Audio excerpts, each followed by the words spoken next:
మన ఇంట్లో అత్యంత పవిత్రమైన ప్రదేశం మన ఇంటి పూజా గది. ప్రతినిత్యం దేవునికి పూజలు చేస్తూ ఉంటాము. అయితే పూజ గదిలో భాగంగా పూజ గదిని శుభ్రం చేసేటప్పుడు ఖచ్చితంగా కొన్ని నియమాలు పాటించాలి. అప్పుడే మీ పూజ గది పవిత్రంగా ఉంటుంది.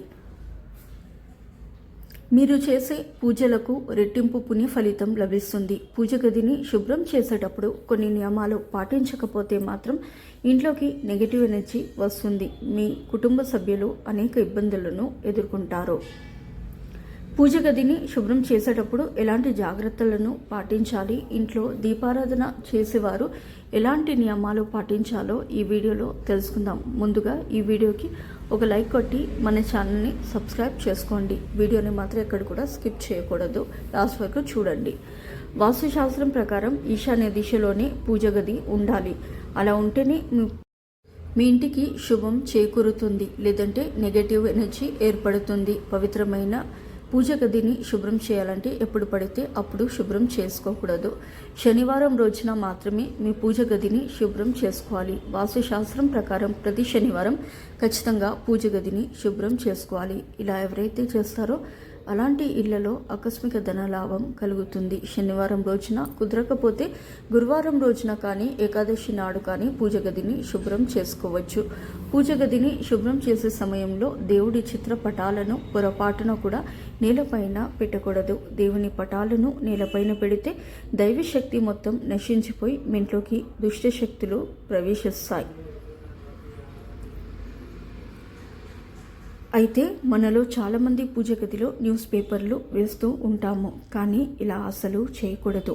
ఎందుకంటే ఈ న్యూస్ పేపర్లో ఎన్నో చావు వార్తలు ఉండవచ్చు. దీనివల్ల మీరు చేసే పూజలకు పుణ్యం రాకపోవచ్చు. కాబట్టి న్యూస్ పేపర్లను మాత్రం మీ పూజ గదిలో వేయకండి. పూజ గదిని శుభ్రం చేసిన తర్వాత పూజ గదిలో గంగాజలం చల్లుకోవాలి. ఇలా చేయడం వల్ల లక్ష్మీ అనుగ్రహం కలుగుతుంది. గంగాజలం అందుబాటులో లేని వారు పసుపు నీళ్లను చల్లుకోండి. మీ పూజ గది గోడల పైన ఒక స్వస్తిక్ గుర్తును గీయండి. పూజ గదిలో స్వస్తిక్ గుర్తు ఉంటే మీ ఇంటికి చాలా మంచి జరుగుతుంది. వాస్తు ప్రకారం మీరు పూజ చేసేటప్పుడు మీ ముఖం ఎల్లప్పుడూ తూర్పు వైపున ఉండాలి. తూర్పు ముఖంగా పూజించడం వల్ల ఇంట్లో సుఖ సంతోషాలు లభిస్తాయి. అలాగే పశ్చిమ ముఖంగా పూజించడం వల్ల మీ ఇంటి సంపద పెరుగుతుంది. పూజ గదిలో ఉండే దేవుని విగ్రహాలను 7 అంగుళాల కంటే ఎక్కువ ఉండకూడదు.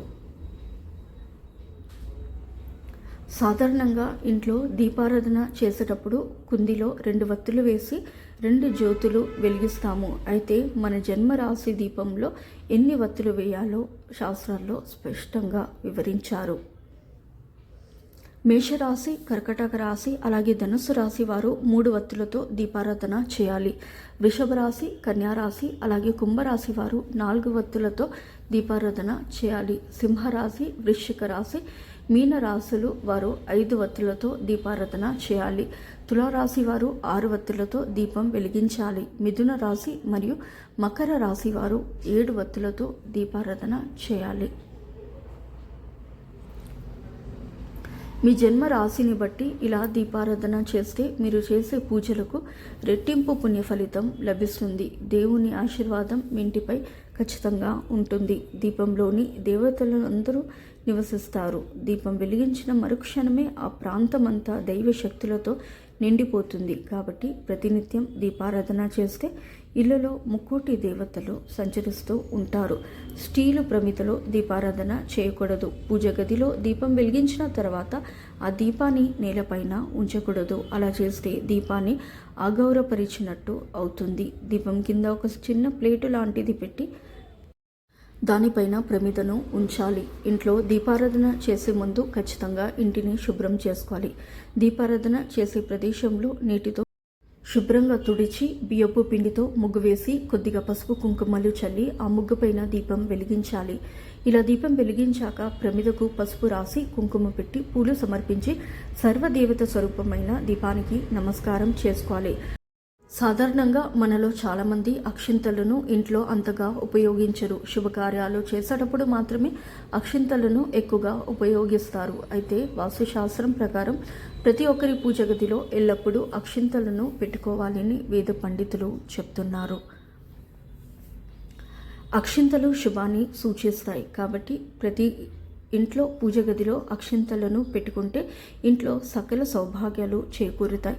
ముఖ్యమైన పనులు మీద బయటకు వెళ్ళేటప్పుడు పూజ గదిలో ఉండే అక్షింతలను తీసి తలపై వేసుకుని బయలుదేరండి. ఎల్లప్పుడూ విజయాలను సాధిస్తారు. ఆర్థికంగా బాధపడేవారు కర్పూరం పైన ఒక లవంగం పెట్టి కాల్చండి. దీని నుండి వచ్చే పొగను మీ ఇల్లంతా వేయండి. ఇలా చేయడం వల్ల ఆర్థిక సమస్యలన్నీ తొలగిపోయి డబ్బు పరంగా మీ ఇంటికి కలిసి వస్తుంది. రాహుకేతు సమస్యలు దూరం కావాలన్నా ప్రతిరోజు ఇంట్లో కర్పూరాన్ని వెలిగించాలి. అనారోగ్య సమస్యలతో బాధపడేవారు నీటిలో కర్పూరం వేసుకొని స్నానం చేయండి. మంచి ఆరోగ్యం లభిస్తుంది. అలాగే జీవితంలో శుభాలు జరుగుతాయి. బంగారాన్ని లక్ష్మీ స్వరూపంగా పోలుస్తాము. అటువంటి లక్ష్మీ స్వరూపమైన బంగారాన్ని మనము తాకట్టు పెడుతూ ఉంటాము. అయితే మీరు తాకట్టు పెట్టిన బంగారాన్ని చాలా సింపుల్గా తిరిగి తీసుకోవాలి అంటే ఒక శక్తివంతమైన పరిహారం చేయండి. ఏదైనా ఒక శుక్రవారం రోజున ఒక పసుపు రంగు వస్త్రం తీసుకుని అందులో ఒక పసుపు కొమ్ము, ₹1 బిళ్ళ, అలాగే నవధాన్యాలను పోసి మూట కట్టాలి.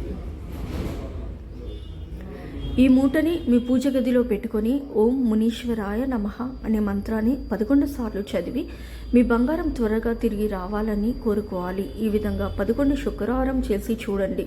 మీ బంగారం ఖచ్చితంగా తిరిగి వస్తుంది. ప్రతిరోజు స్త్రీలు అన్నం వండినాక ఒక శక్తివంతమైన పరిహారం చేయండి. కుబేర యోగం మీ ఇంటికి వరుస్తుంది. అన్నం ఉడికిన తర్వాత అన్నాన్ని కిందకి దింపే ముందు గ్యాస్ స్టవ్ని కట్టేయకుండా ఉడికించిన కొంచెం అన్నం తీసి అందులో కొంచెం నెయ్యి కలిపి మండుతున్న అగ్నిలో సమర్పించండి. ప్రతిరోజు ఇలా చేస్తూ ఉండండి. దీనివల్ల యజ్ఞం చేసినంత పుణ్య ఫలితం లభిస్తుంది. మీ ఇంట్లో సుఖ సంతోషాలు ఏర్పడతాయి. మీ ఇంట్లో అయితే 2 పూటల దీపారాధన చేస్తారో ఆ ఇంట లక్ష్మి ఎప్పటికీ నిలిచే ఉంటుంది. దుష్ట శక్తులు ఆ ఇంటి దరిదాపుల్లోకి కూడా రాలేవు. ఇంట్లో శాంతి నెలకొంటుంది. పిల్లలు వృద్ధిలోకి వస్తారు. ఈ వీడియో కనుక మీకు నచ్చినట్లయితే ప్లీజ్ లైక్ చేసి మీ ఫ్రెండ్స్కి షేర్ చేయండి. అలాగే మా కొత్త వీడియోస్ మీకు వెంటనే చేరాలంటే మా ఛానల్ని సబ్స్క్రైబ్ చేసుకొని పక్కనే ఉన్నటువంటి బెల్ ఐకాన్ని ప్రెస్ చేయండి. ధన్యవాదములు. సో ఇదండి ఇవాళ వీడియో. రేపటి వీడియోలో మళ్ళీ కలుస్తాను. అంతవరకు సెలవు. నమస్కారము. సర్వేజన సుఖినో భవంతు. Please to like, share and subscribe.